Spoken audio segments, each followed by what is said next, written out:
everybody. Good afternoon and good evening. That sounds like something from a TV show a movie we've all watched, or at least some of us in our winter years have watched that. Thank you for joining us for the Canadian Agriculture Human Resources Council Indigenous Agriculture Sharing Circles. This is, I think, session number 4 of this season's Sharing Circles itself.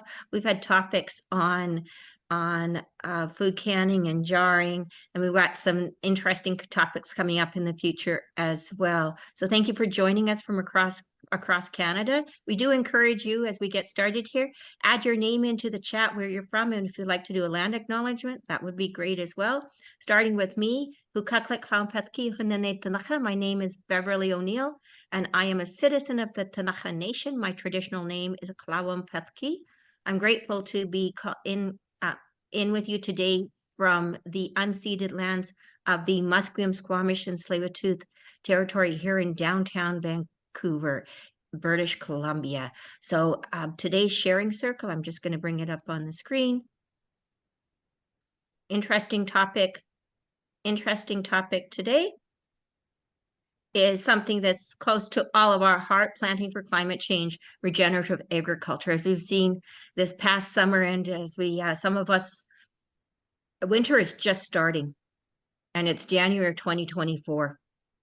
I spent the Christmas over on the island, and flowers were blooming. We saw a lot of wildfires this summer. We saw unprecedented average temperatures rise in some areas, like in Kamloops, by 4 degrees. We've seen it impact our food supply. We've seen it impact the way our wildlife migrates, and our fish are swimming.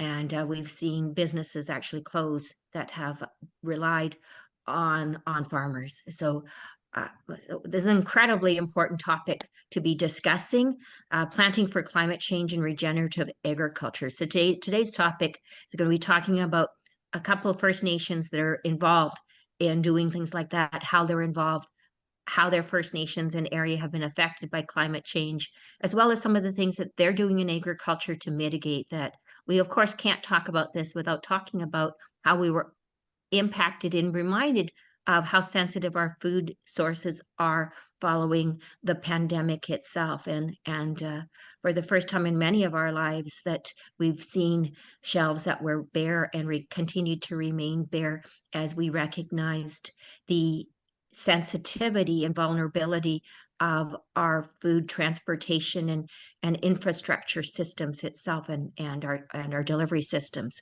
So I'm going to ask our today's speakers are Annette Peltier-Flamond from the Wikwangkom First Nation out of Ontario, and Derrick Hastings. He's with the Trondeck Haitian Teaching and Learning Farm in Dawson, Yukon itself. And we've asked Dawn Tababongang from the Canadian Agriculture Human Resources Indigenous Advisory Committee. She's the co-chair, to do a welcome on behalf of CAHRC and also on behalf of the Indigenous Sharing Committee. So Dawn. Ani bonjour, everyone. Welcome for today's sharing circle. It's a lovely day to do this. I just wanted to and thank you to Annette and Derrick for coming on board and sharing.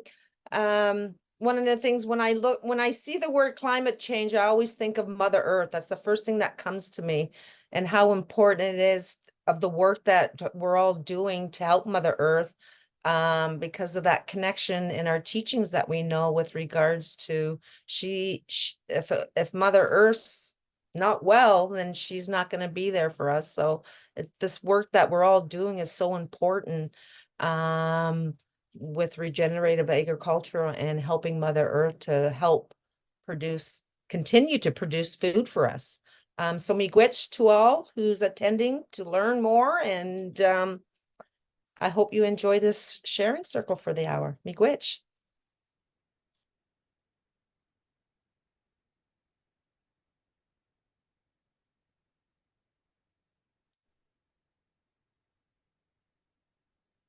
A quick bit on how these sessions work. We invite the audience and listeners to share any questions through the Q&A feature or the FAA frequently asked questions. If you have questions you want to ask directly to the speakers itself.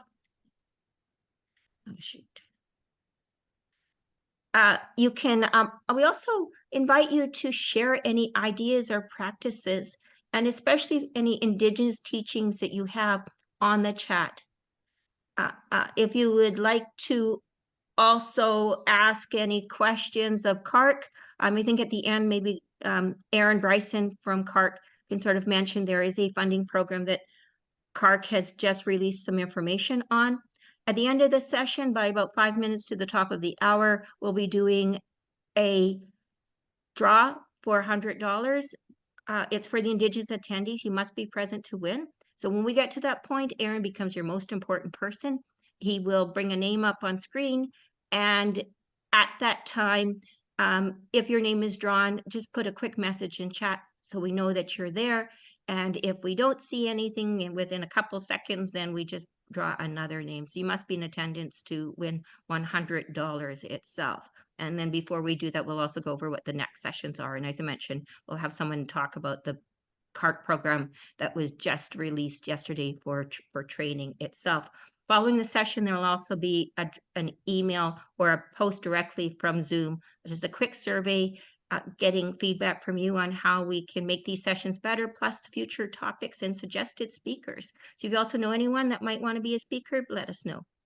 Thanks. So I'm going to turn it over to our first guest speaker.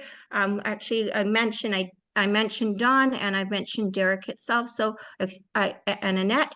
I think Annette, we'll start with you. And Annette, you're from Ontario. You're involved in your community garden there, plus a number of other things. So tell us, what are you doing in Wequancom? And how are you affected in being and addressing or including regenerative agriculture to address climate change? Okay, so I do have a slideshow. I don't know if you guys can put that up, but while he's doing that, okay, so my name is Annette Peltier-Flamond. I'm from Wequancong unceded territory, which is on Manitoulin Island. And I am the Agricultural Resources Coordinator, so I manage all our community agricultural activities. I'm also a Master Gardener with the Algoma Group and Director on the Ecological Farmers of Association of Ontario. And next, so this is some pictures of our different programming. We have a variety of activities that we're involved in the community. And next slide. So our agricultural resource program is a food security initiative, and it was developed in direct response to the pandemic in 2020. So we're going on 4 years now. We basically started to assist community members who require help with their agricultural activities, and we also evolved to providing agricultural education and experience. And on top of all that, we also provide vegetables and meat to our food bank. The program strives to reduce our impact on the environment through education and on ecologically friendly farming practices through our various activities. Next. So it's our goal to offer as much support as we can to promote self-sufficiency and food security while respecting our environment. Our current programming consists of a gardening program, which includes food preservation workshops. We have a food bank garden and a band garden. We have a seed library. We have a beef cattle initiative. We're doing meat chickens. As of 2023, we just happened to get into pork by accident. And we also provide support to other farmers in our community. Next. So when you talk about planting for climate change and regenerative agriculture, this does require like specialized tools and specialized infrastructure.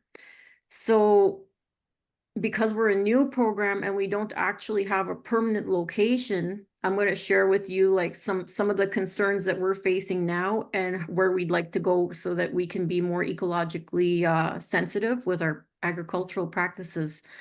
So we actually want to protect crops from extreme weather events. And this is already happening. Like I lost my whole entire garden one time to a hailstorm in August. So we're talking, when we talk about extreme weather events, we're talking, you know, hailstorms, extreme wind, no snow, too much snow, hot when it's supposed to be cold, cold when it's supposed to be hot, no rain, too much rain. So you have to be prepared to address that with your agricultural activities.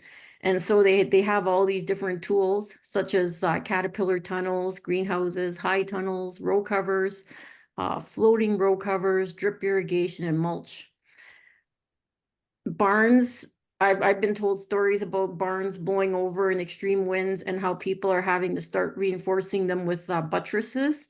Some people are going in ground with their greenhouses to also protect them from extreme winds. You know, different things like with the extreme rain comes extreme saturation of the ground and water levels and flooding. So you have to plan for all that stuff. We are with our beef cattle, we practice rotational grazing. We want to get into silviculture and food forests. Next. So 10% of Canada's greenhouse gas emissions are from crop and livestock production, and that excludes the emissions from the use of fossil fuels from fertilizer production. So when you include the use of fossil fuels and fertilizer production, that number, I'm pretty sure, like probably doubles. One of the ways of mitigating the effects of the excess carbon that's being released into the atmosphere is to practice no-till agriculture. So no-till agriculture is an ecologically friendly way of farming that involves disturbing the soil as little as possible. And this is done to keep the carbon in the soil. Not everybody knows that there's carbon in the soil. So when you disturb it, the carbon gets released into the environment. So when you do no-till, you're actually reducing erosion, you're preserving your soil structure, and you're preventing nutrients from leaching out of your soil. So there's 3 examples of no-till agricultural practices in the pictures on the bottom. The first one is occultation, which is where you take like a black silage tarp and you just place it over the ground and you make sure it's secure on all the edges. And when you lift it up after a couple of months, it's bare soil underneath. It does work. And what I love about it is that the heat will cause like weed seeds to germinate. So you'll actually have less weeds in that area after you lift the tarp off. That picture, the soil looks all perfect. The one thing they're not showing in there is all the snakes and mice that scatter when you lift the tarp up. The second one picture is deep mulch. And you could actually use occultation to make the soil bare, put your plants in, and then follow with a really deep mulch of straw. And what the straw does is it prevents light from reaching the soil, and it prevents the water from evaporating as well. So like plants that come up, they're not going to make it to the light, so they'll die. And it keeps your soil moister for your plants, more water in there for your plants. And then cover cropping. And so the picture there is from the Ecological Farmers Association of Ontario, where they actually planted potatoes into a cover crop of hairy vetch. And what they did was they planted the potatoes into the vetch. They cut the vetch down when the potatoes got a certain size, and the vetch became the mulch. And that was a pretty good potato harvest just from that. And also vetch is legume, so it's a nitrogen fixer. So it will actually put more nitrogen into the soil. Next. Some of the other things that we're doing, like inadvertently with our food security initiative, is that we're localizing our food supply and we're reducing food miles, the amount of time and I guess energy expended to bring food to Wiki. We're reducing waste. We're doing a lot of composting of, you know, vegetables and like plant material and manure and dead stock, and we can put that back into the ground again. We're doing recycling. We've experimented with doing crafts using baling twine because it's laying around all over the place. We're also trying to locally source as much as we can for our farm. because there's things like jumping worms that are in Southern Ontario now, and they're an invasive species and they will take over an area really quickly. So if you source your stuff locally, then you know you're not bringing any of that stuff into your farm. We also think about the wild animals. We plant a lot of crops that we share with them. So if we're going to plant corn, we plant extra and we let the animals have at it, mostly crows and bears. Leave hedgerows for animals to travel through and leave areas for indigenous plants. Something else too that we should be doing is saving seeds. And in the picture, that's a jumping worm. It has a smooth, light colored band on it. And yeah, some food waste that could easily be composted if you have pigs. They love that too. And that's about it for me. Jimmy Gwetch. That was amazing, Annette. Just great examples of what you're doing to improve the natural environment, reduce the risk, and create some stability, not just for your food source, but also for the plants itself. So let's go over to Derrick. Let us know what's going on in Yukon at the Trondike Teaching Farm. Hi, yeah, thanks for having me. I work for the Trondike First Nation. I manage their farm. I've been managing the farm for 8 years. The farm's been operating for 10 years.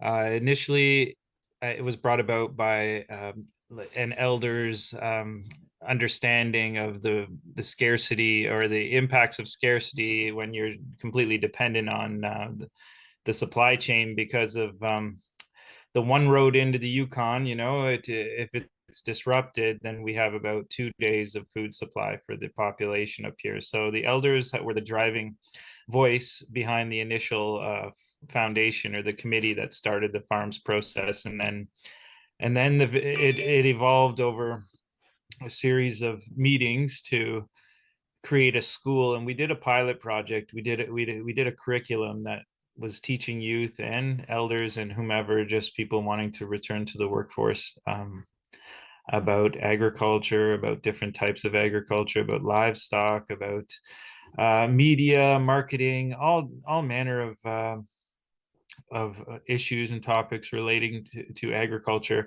And that went on for 2 years, and it was fairly successful. But the cost of operating a school, it was quite substantial. We were in partnership with Yukon University, and so after the pilot program had been complete, the Trondike First Nation decided to make the farm a more practical learning environment, not so much associated with a curriculum and sitting down and learning. And I think the students also, during surveys and just questions and answers, just were more intrigued with the practical side of agriculture, like getting their hands dirty, getting, understanding the different processes of planting and different field work, animal husbandry, canning, and doing value added butchering, all the different more practical things associated with the farm's operations. So yeah, we moved ahead after that, and we for the last 5 years we've been doing more of like a micro enterprise, social enterprise. So we have a fairly large egg business. So our egg business is not for profit, but it generates income. It generates about $40,000 to $50,000 a year in egg sales. And yeah, we're a regulated egg grading kitchen. So we're regulated by the Canadian Food Inspection Agency. And so that, going through those steps and getting the ability and the paperwork in place so that we could sell commercially was really important. So we have all our eggs distributed through the stores, through restaurants, and then we work with all the nutrition programs at the school and a number of other different social programs like the men's shelter, women's shelter, the Trinky Zoo, which is the daycares, and then an individual people who come to the farm to purchase just farm gate. And then, and then we do all manner of vegetables and starter plants, and we have lots of greenhouses. And yeah, we're just trying to bring about you know, a reconnection with the land. That's the overall overarching philosophy, is a reconnection to nature, to the land, to what your efforts will bring forth, and feeding your community and having hope, and a process of healing. And it's an overarching philosophy that was developed in the Yukon by a climate change fellowship panel, and it was all youth, led by a cultural coordinator from Yukon University, and it really impacted myself and a coworker of mine when we were trying to figure out how to adapt to climate change. So this philosophy of reconnection has really been our driving sort of philosophy in the last year, because we are heavily impacted by climate change. We flood all the time. We're on the Klondike River. So in the 8 years I've worked here, four or five times we flooded. So yeah, and then there's always a risk of fires in the summer months. And so yeah, we mitigate that through, you know, a multiple way ditching and dike systems, and trying to incorporate living dikes into our farm plans. So like the dikes will not just be like gravel piles, they're going to be hugelkultur berry producing areas on the farm. And then yeah, we do meat products, turkeys, meat birds, and pigs, rabbits, ducks, geese. Yeah, and it's really exciting, and we put a lot of effort in. Today's 40 below, so we're still washing eggs and keeping chickens alive, keeping pigs going. And so yeah, it's a process of reconnection, and having the youth out here is my most important sort of desire, I guess, and to see how the youth can have a role in this community that they feel proud of, and mentor the youth into the agricultural roles of the future, which will be year-round greenhousing and a larger egg producing barn, and then one day a butcher shop and an abattoir on site, so we can be doing meat birds year round and processing our own value added meats. So yeah, there's a lot to it, but this overarching philosophy of reconnection is driving our cultural sort of embrace of how to combine traditional teaching with the agricultural sort of colonial ideas that are sort of present in modern agriculture and agribusiness, how to sort of marry the two, whereas the Indigenous understanding leads to a more conscious connection to what we're doing, whereas it's not just a product, that we're actually caring for the land, caring for the animals in a very in a good way. You know, it's the philosophy of the Chandakwichin is called Shrehu Day, like living in a good way and being present and conscious of our connection. So I hope that sums it up. Thank you, Derrick. I think, you know, both Annette and you really underscored that the impact of climate change really has great impact on your own food security. And Derrick, you mentioned in your area, in the Yukon, in Dawson, that you've been affected by floods at least 5 times since you've lived in the area. And I appreciate that, you know, one of the things the farm does is it also supports other people in the region by contributing to the shelters, as well as selling local on that one. I'm wondering if, Dawn, if you have anything you would like to add. I know you're involved in a school in your region as well. And then let's get into a dialogue with Annette, Derrick, and Dawn, if you'd like to add into it, that would be well. So Dawn, do you have anything you would like to add in climate change and things you guys are doing in regenerative agriculture or agriculture? Well, we're just actually just starting this year, this summer, of implementing and starting to grow some lettuce for our cafeteria. So again, I'm looking at a school as keeping our costs down and stuff like that, and just eating fresh vegetables is a big difference than when having to, all the sprays are on the vegetables that you're buying and ordering in, and trying to eliminate that kind of stuff. Working on gonna be working on planting medicines indoor, experimenting with that so we can have our own, provide our own sweetgrass, our sage for our ceremonies that we do at the school, and for the kids that do want to use our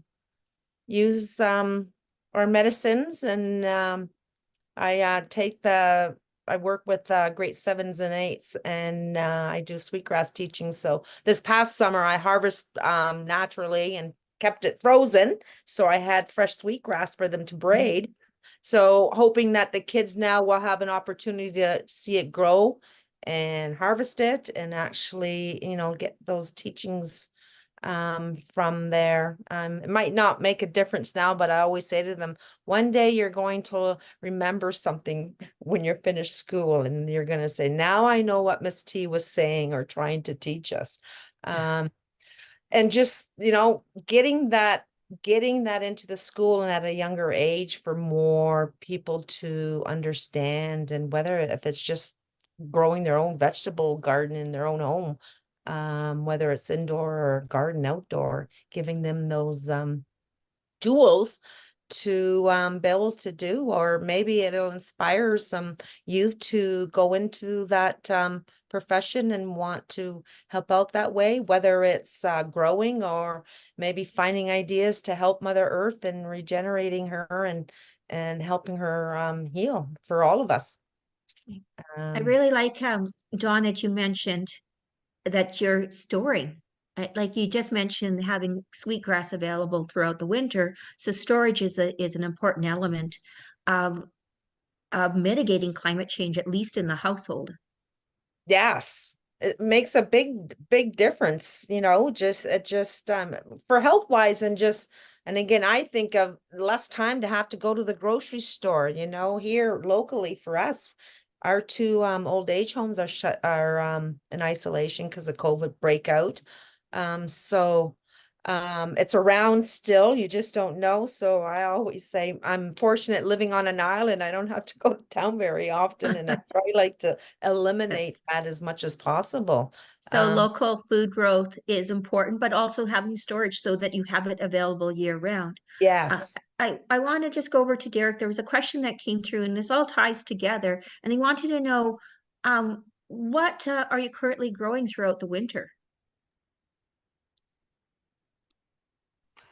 Well, mostly just our livestock in the deep winter right now, but we have a dream, and it starts with a dream, and it starts with like planning and working towards the year-round vegetable production. We have we received the Arctic Inspiration Prize, which is a prize that was awarded to some northern communities for agricultural projects that they propose, and we got it in 2019, just before COVID, like just a few weeks before COVID sort of became an issue. And we started this project to create this 4-season greenhouse. And I worked with engineers and with the Trandakwichim First Nation, different the infrastructure department, and we created this beautiful like 4-season greenhouse. We got $1 million from climate change adaptation funding and through this Arctic Inspiration Prize. And we designed this 4-season greenhouse with hydronics, cordwood heating. So it's like glycol systems that circulate, and then blowers, and the design was excellent. We put in a butcher shop in there. And so now we're executing on that design, but over the course of like 2.5 years, the cost of developing the project increased extraordinarily. So now we've got the superstructure complete, which is the footprint and like the building, the envelope of the building. we're just looking at paying for the systems to put in the building. So like the heating systems, the air exchange systems. In the far north, it's very complicated to try and keep a place warm, but also have the air coming in and out, like air, removing the humidity or bringing in fresh air. So without bringing in that cold air as well. So yeah, these systems are highly technical and very expensive to install. So now we're just looking at completing that phase 2. And we're long-term going to have a year-round greenhouse growing all manner of things and providing workshops and butchering services. But right now we have a solarium. We have grow racks that we purchased from Lee Valley or a few different other supply stores. And it's just like 3-tier grow racks with LED lights on them.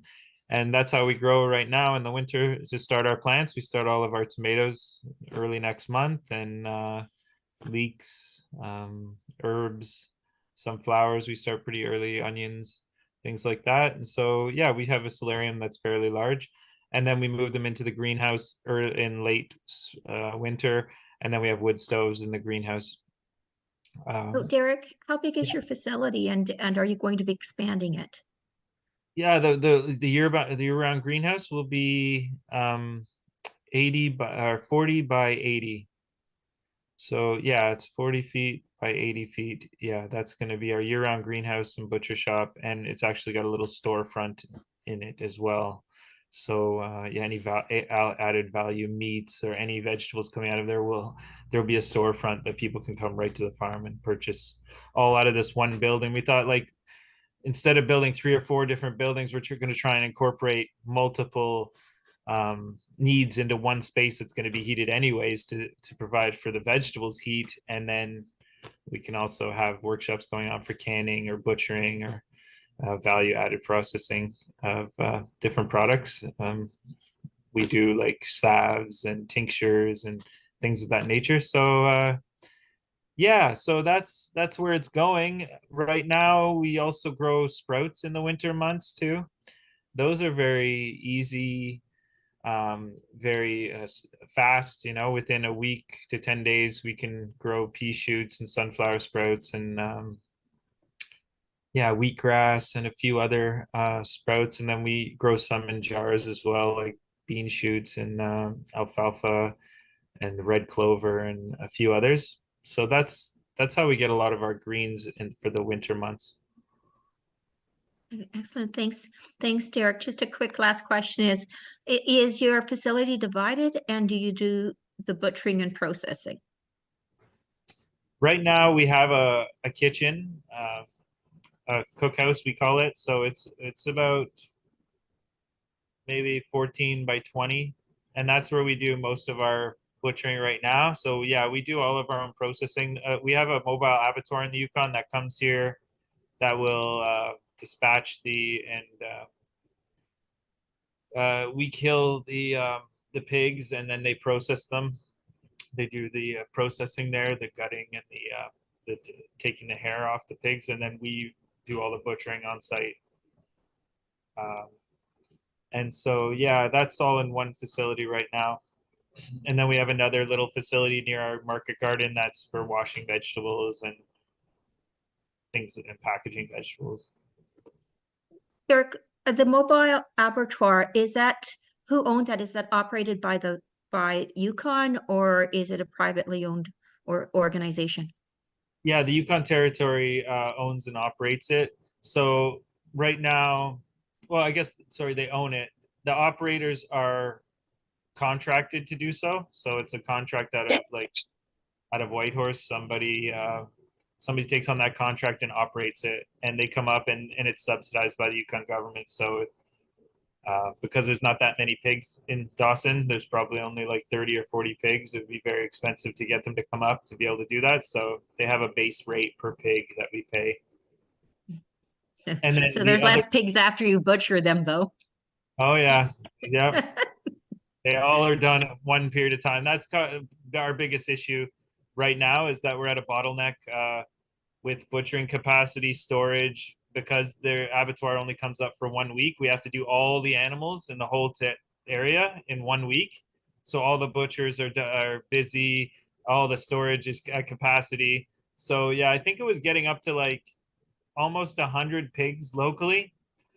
And we are just a town of like 2,000, and there's a couple little stores that don't have much storage. So we bought a walk-in cooler, a walk-in freezer, and we've helped to mitigate that. So that's sort of how the Trondheim are helping like keep expanding and developing the regional capacity of. We sort of have the ability to apply for grants to invest in infrastructure that can help the broader community, or at least relieve capacity issues, and if that makes sense. Yeah, because in Yukon there aren't reserves, it's settlements. And I'm hearing you say that when you're talking about mitigating climate change, there's two aspects of it. It's focusing on Mother Earth, and it's also creating the infrastructure to ensure that there is food security that can grow it, but also storage and butchering are two key elements of that food security. Yeah. Yeah. Let's go. Thanks, Derrick. Let's go over to Annette. Annette, what's going on in your area in terms of year round? What do you guys do in the off regular agriculture season to prepare? And what are your future plans? So we're in the same boat as Derrick. In the winter, we just concentrate on our livestock that we have, which in this case are cattle and chickens. I mean, cattle and pigs. We don't get our chickens again until April. We don't have this same problems with regards to access to an abattoir. There is an abattoir that's about an hour and a half away from here, so we take all our livestock up there, and they do everything. Like they'll like do all the butchering, the killing, everything. And I was thinking when Derrick was talking about their pigs, like, do you guys do like blood sausage and head cheese and all that when you get your pigs done? We do it ourselves. If like we've done blood sausage, we keep the heads around to sell to people to make head cheese. It's a popular thing within the First Nation citizenry. So they come and take the heads, and make their own cheese. We have done it in the past, but we're pretty busy at times just doing this cutting and this it's pretty intense sometimes when we have all like 60 sides of pigs, and we're just trying to get them done within like a week and a half or 2 weeks, and we're just going at it, and then it slips into harvest time, and then it's just everything's all really compact up here, like mostly like between the beginning of September and like middle of October we have to have everything done because things So when you take control of your food, you're actually able to make these decisions, like what are we going to do with the heads? Can we have the blood? And we're utilizing more of the animal. And than they would if they were processed somewhere else, like by a big corporation or whatever. What was the second question, Beverly? It's year round. And what are your future plans? So our future plans, like I think I'd like to get to a place that's similar to where Derrick is. I'd like to see an abattoir here. I'd like to see a commercial kitchen so that people can prepare their own preserves and sell them to the general public. We are looking into establishing an egg grading station as well, and farmers market through our education. So we take on trainees and summer students every year, and they help take care of our animals. And I'd kind of like to see like an agricultural hub type farm where we can take on people from other communities as well and put them through this curriculum that I'm working on that involves, anything and everything you ever need to know, like to be a farmer. So we're talking like chainsaw operation, portable sawmill operation, small engine repair, introduction to, all the different livestock. Because one of the things that we came to realize the hard way is that if you want to be a farmer, you have to be everything. You have to be like a nutritionist for all your different livestock. You have to be a laborer. You have to be like a carpenter. You have to be a mechanic. And a farm is a really good place to teach all these skills to people. And then they can see where they want to go from there. So that's like in my future plans. Very good. And I think, if I recall correctly, Annette, you're also involved with the employment services in your community. Yes, so we're because I work underneath Ontario Works. This is the Ontario Works program. We have access to their base. So the clients, like, they have youth employment programming, and they have programming for older adults too, to get them working. So the farm is also another good place for them to go, because we teach them everything they need to know as they're working on the job. We also have a relationship with our LMS, our labor market service, and those are longer term contracts, like 1 year training programs. I've got a question, and then I want to go back into partnerships here, but do any of you, what are you doing about composting? Because there's obviously other livestock in your region that creates byproduct, also known as manure. Are you using any of that? Any for composting? Are you reprocessing manure? So we basically we have a big giant compost pile, which is mostly cow poo. And like, say, when we're running our meat chicken program, if we have mortalities, we bury them in the compost pile. We throw, like, old vegetables and everything like that. We old hay, toss it all up and let it sit for a few years, toss it up every now and then, and we distribute that through our gardening program. We have talked about getting a biodigester, which would actually be another way of making use of manure. And I'm not even sure how they work, but there are ways out there that the farm could be, like, when you talk about permaculture, where everything is, like, all self-contained, and it's like a circular. That's what I think, even if we could get our office powered by a biodigester instead of relying on hydro, things like that, where we become more self-sufficient. Just wow. Just the things that you guys are doing. Derrick, are you guys doing anything to recycle livestock waste and any other composting?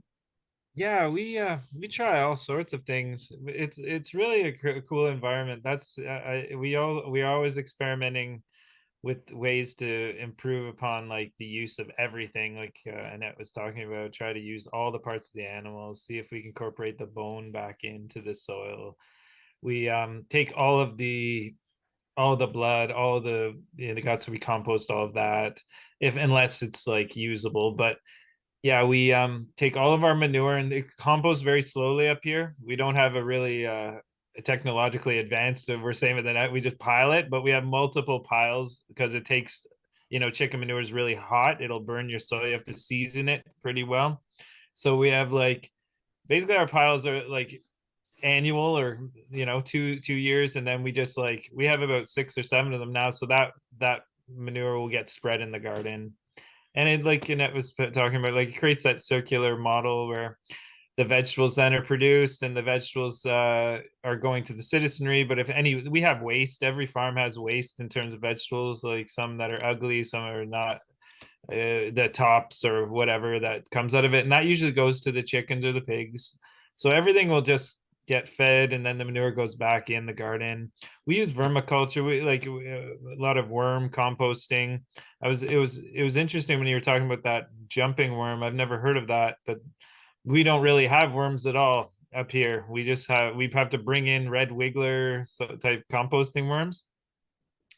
So yeah, we don't just have naturally occurring worms in the soil. So yeah, to have one that's destructive, I'm interested in what it does. Does it destroy the roots of the plants, or? Well, worms feed on, like, plant material that's decomposing. So what they'll like actually take out whole entire areas.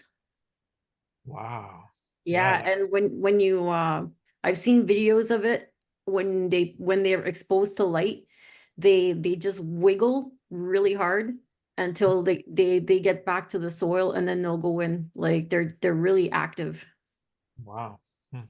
Someone wrote, Giles wrote, the jumping worm destroys faster than the organic matter. So, I mean, I think it's really interesting you're talking about how do you manage the waste? And it makes me think, you know, how they used to say same shit, different piles. It's not true. That is not true. It seems that waste management, I had to throw a little joke in there somewhere, but it sounds that waste management is an art in itself. You said you're creating different piles, and depending on what went into that pile will also determine how fast it breaks down and also how you use it. So And that's one area. Go ahead, Derrick. sorry about that. Sorry to interrupt you. I thought you were done there. Yeah, the pigs we just keep in place. Like we clear the land with the pigs, and then the manure from the pigs just stays in place. Like we don't move it. So we leave the pigs on a parcel of land for a couple of years. They sort of dredge it up, clean. Like they do a really good job tilling it, and then we sort of get that processed into a garden, and then leave it for a season. Usually we put a cover crop on it and then we plant it just because it has parasites potentially. And we usually don't grow like root crops in it the first planting. We usually grow like broccoli, cauliflower, cabbage, and because they're big feeders, and then the manure from the pigs is really rich. So yeah, we find just keeping the manure in place is the smarter way. We use a lot of pasture pens too. So we bring the animals to the garden sometimes, and we just run the pasture pen on the garden in areas. So we'll clear the land with the animals in place, because a lot of labor associated with moving manures around is sort of unnecessary and redundant. Very good. So, just I wonder, I know that Annette, you're involved in an organization in your area. So tell us, you know, what organizations are you involved in, and what is the role for First Nations and the Indigenous community and Métis community in these organizations? So, okay, so I'm involved with the Ecological Farmers Association of Ontario. And the reason why I became involved with them was because I found that they had similar values when it comes to preserving our environment for use for future generations. And since I've become a member, I think I became a member in 2014. I became a board member 2 years ago. And I find that the EFAO is really all inclusive, and they're also very they do a lot of work to include First Nations communities in their programming, more so than I've seen in any other organization, agricultural organization. So they actually are they're working on with the Union of Ontario Indians right now to bring some agricultural programming to some First Nations communities in Ontario. And the far north communities are the focus, because their access to food is even bad. Like ours is bad, theirs is way worse. Like they can't get any fresh produce over there. So like, you know, so I really appreciate what they're doing to bring agriculture to First Nations, and they're very sensitive about, you know, our concerns, you know, when it comes to stuff like seed security and how people don't want to necessarily share seeds with non-native organizations, like because we have seed swaps and stuff. And a lot of the First Nations people will not bring their seeds to these because they're afraid of what's going to happen to those seeds once they're out there. Like what happened to corn, you know, corn's been genetically modified and, you know, patented is that a word? The appropriation of Indigenous cultures and technologies. Yeah, so they're sensitive to that too. So yeah. Something as we're building partnerships, we have to ensure that those partnerships are built respectfully and that they honor the knowledge that's there and don't appropriate. And the only way we're going to ensure that is if we become involved. And I think that a lot of people will like just sit back and they'll let this happen. But if you want to stop it and if you want to add, you know, our say to the table, you have to become involved. Excellent. Key, good, great points there. Derrick, any comments you'd like to make in terms of how you're involved in, and Trondike is involved in climate change and in your organizations or initiatives in your region? Yeah, the Trondheim, yeah, are leaders within the broader Indigenous like culture in the Yukon. They have there's large climate summits where a lot of the elders get to speak to their understanding of what's happening, what they see is happening, and just like hearing their perspectives, hearing people's perspectives, a lot of communication surrounding it. I think that's very important, just to get people in the same place talking and allowing people just to speak. You know, that's part of like the growth model, I think, in the Yukon. And then having the youth involved. So there was Trondheim youth involved in this climate change fellowship. They called it Yukon Climate Change Fellowship. Mhm. And they took a whole year of healing and then created this philosophy on how to adapt to climate change. And they're promoting this idea of reconnection and reconnection with their culture and spending time on the land, time together.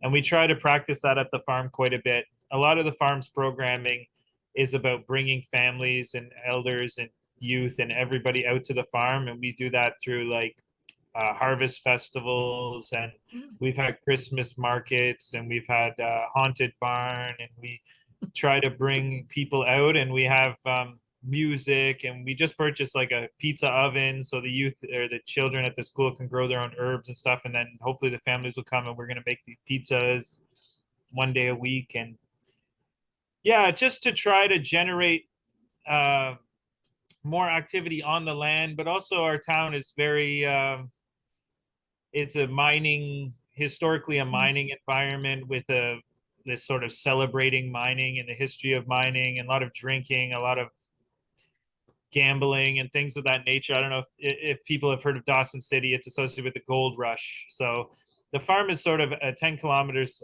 south of there, and it's a very nice environment that doesn't have any elements of drinking, gambling, and any of the things that Dawson City itself sort of caters to as a tourist market.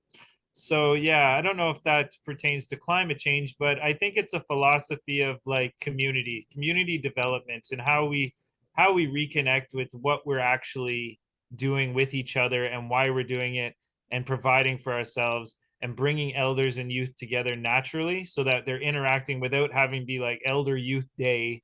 No, it's like harvest festival where you see the elders and the babies and the people, and everyone's really happy eating all the locally produced food, and the youth present it as like their accomplishment. And that's very, we've noticed it has great impacts, which will be hopefully a way to bring Food leaders, bringing people together and celebrating cultures and teachings itself. yeah, And as you mentioned earlier, really helping to reconnect people, not just to the land, but also to each other. and we really have neglected the prayers. Like Dawn was talking about that before we had started the webinar, but we're really concentrating on that this season, is having a good opening prayer, opening exchange with the youth and whomever the workers are, and talking about our intention. And we generally do it before slaughter. We do prayer, but sometimes you just get so into this routine and this like, oh, I got to get it done, so you're just not even aware of your impacts. And I think that's part of the overall problem in the climate too, is that we just are unaware, and we're just so actively trying to get more and more and more that we can't even understand how our day-to-day is impacting necessarily. So just a good reminder to get grounded. There's my agricultural pun for second one this session. Sorry about that, you guys. We're nearing the top of the hour here, so just one quick final remark from each of you. Any final tip or remark in 5 words or less from Derrick, and then we'll go to Anne, and then Dawn, and then we're going to go into our draw. You know, I would just like to see the youth having, you know, opportunities for, I think Annette or it was Don, I forget who discussed like having actual opportunities to be employed in agriculture, because I think the youth will be the ones determining, you know, the future for our communities. So to have them with the skills Annette talked about, the plumbing, you have to develop those skills over many years. It's not just like one course. You have to sort of come about through experience. So I hope to see that. That's my grander hope. Yeah, self-sufficiency and also in skills itself. Annette, a final comment from you. For those of you out there who are just, you know, in the planning stages of your agricultural projects, include climate change in your plans, because this isn't going away anytime soon, and you have to plan for it right now. Yeah, it's easier to break things than it is to repair them. Thank you very much, Annette. Don, final comment from you. One thing I just want to elaborate with what Derrick mentioned again with, you know, that gratitude to Mother Earth, you know, in our teachings. And again, I'm relearning our culture on in our teachings and that reciprocal, right? Of, you know, when we harvest, we're giving that tobacco to Mother Earth for what she's applying. I mean, I think we need to do that with our farming and our animals and our livestock, because we're all connected. So when we tend to, again, fast paced change, but we need to incorporate those into our everyday with just working with agriculture too. So miigwech. Thank you. So very important comments you guys all made on that. Just a quick summary is that when we talk about climate change, we're really also talking about creating food security, access to healthy foods for our people, reconnecting, restoring our culture, creating an opportunity for youth to get engaged and develop life skills. It's also talking about rebuilding and connecting community, connecting people back to the land, a way to teach people about how to respect the land itself. Annette and Don and Derrick, thank you for sharing your examples and really great examples of things that you can do. First of all, addressing land and also food security. And we didn't actually mention the word sovereignty, but that is what you're both doing in creating an environment where there's food sovereignty. Because food has been a way of not only celebrating, but also a way of controlling a people. So when you're able to secure and develop your own food sources and the network and that environment itself, and that's one way of restoring our First Nations. It's our First Nations. So as Aaron is preparing the draw here, just a quick reminder. You let us know right away if your name is drawn so that we don't draw another name. We've got a few things coming up. We've got sharing guides. We'll be producing those on topics of greenhousing, regenerative farming itself, taking some of the things we've heard here and also adding in examples of other ways that you can incorporate it into farming. What is the reason we do this?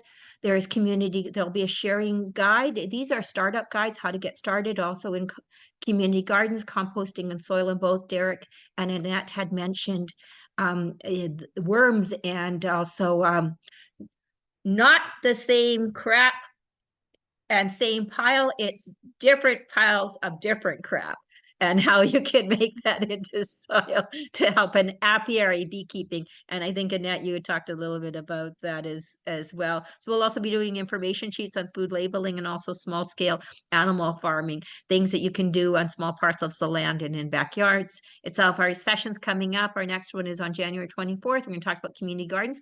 Community gardens, we also have a chef, Jared from Vancouver Island, is going to talk about aqua gardens itself. February 7th, connecting and supporting additional farming, the role of support. Someone had put in the link about the federal agriculture agri-foods pathfinders program. We hope to have one of the people speaking on that, as well as Farm Credit Canada. And we've got the First Nations Agriculture Fund speaking as well. February 21st, Indigenous practices in harvesting and foraging itself, because we define Indigenous agriculture as also our traditional ways of harvesting and foraging. And our last session on March 6th for the season is Indigenous women in agriculture, because women are the fastest growing sector on that.